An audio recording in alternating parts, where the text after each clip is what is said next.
Praise the lord. దేవునామానికి మహిమ కలుగును గాక.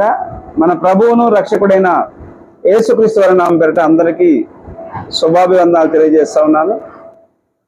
ఈ ఉదయకాలపు వాక్యాలలో భాగంగా కొంతమంది వ్యక్తుల ద్వారా, సంఘటనల ద్వారా ప్రతి గ్రంథం నుంచి మనం పాఠాలు నేర్చుకుంటా ఉన్నాం.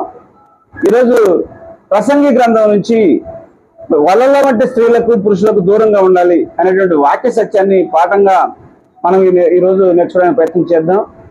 పరిశీలన చేసినట్లయితే ఈనాటి సమాజంలో అక్రమ సంబంధాలతోటి, పరపురుషులతోటి, పరస్త్రీలతోటి దేవుడు పెట్టిన గొప్పగా పెట్టినటువంటి వివాహ వ్యవస్థను వెక్కిరిస్తూ వెర్రిపంతులతో కూతున్నటువంటి సమాజంలో మనం ఉన్నాం.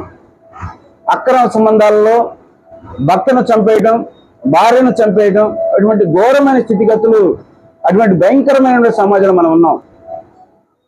అయితే బైబిల్ మరి ఈ విషయం గురించి ఏం చెప్తా ఉంది? దీన్ని ఘోరమైన స్థితిగా, ఘోరమైన ప్రమాదమైన స్థితిగా బైబిల్ చెప్తా ఉంది.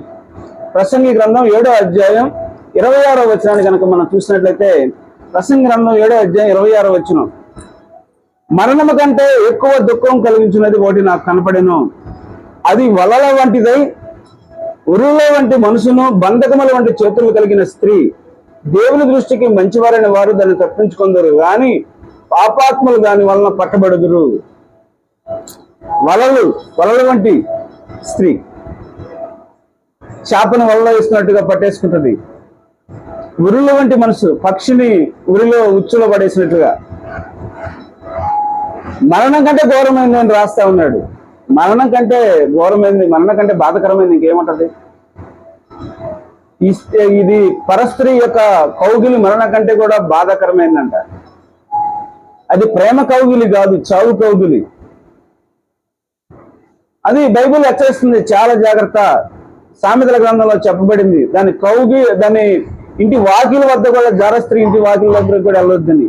కిలోమీటర్ డిస్టెన్స్ మెయింటైన్ చేయండి. దేవుని బిడ్డలైన మనం చాలా జాగ్రత్తగా ఉండాలి. అదే బైబిల్ హెచ్చరిస్తా ఉంది. అది నిన్ను నరకానికి నడిపిస్తుంది. వివాహ వ్యవస్థను పవిత్రమైనదిగా దేవుడు పెట్టాడు. వివాహ వ్యవస్థకు బయట జరిగేటువంటి ఆ జారత్వాన్ని, ఆ వ్యభిచారాన్ని ఘోరమైన పాపంగా బైబిల్ సూచిస్తుంది. దాన్ని నిన్ను నరకానికి తీసుకెళ్తుంటది. దాన్ని గురించే ఈ ప్రసంగి గ్రంథకర్త మాట్లాడుతూ ఉన్నాడు. మరణం కంటే ఘోరమైనది నిత్య నరకానికి తీసుకెళ్లేది ఈ స్థితి అని చెప్తా ఉన్నాడు. ఈరోజు మనం పరిశీలన చేసినట్లయితే బైబిల్లో సంసోను అని ఒక హీరో ఉన్నాడు. 1000 మందిని పచ్చి గాడిద దవడ ఎముకతోటి 1000 మందిని ఒంటి చేత్తో చంపినటువంటి బలవంతుడు, సింహాన్ని చీల్చిచెండినటువంటి బలవంతుడు. దలీలా లాంటి ఒక వల వంటి స్త్రీతోటి వలలో చిక్కుకున్నాడు, ఆ ఉరిలో చిక్కుకున్నాడు, ఆ ఉచ్చులో పడ్డాడు. ఘోరంగా దాని నుంచి బయట రాలేని స్థితి. ఆ ఉచ్చులో పడి కళ్ళు పెరిగిపడి ఘోరమైన చావు నుంచి చూశాడు.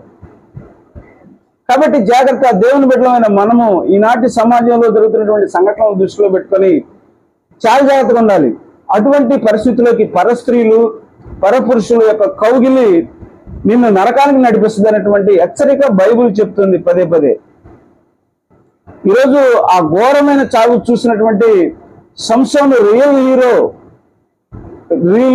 హీరో జీరోగా మారిపోయాడు.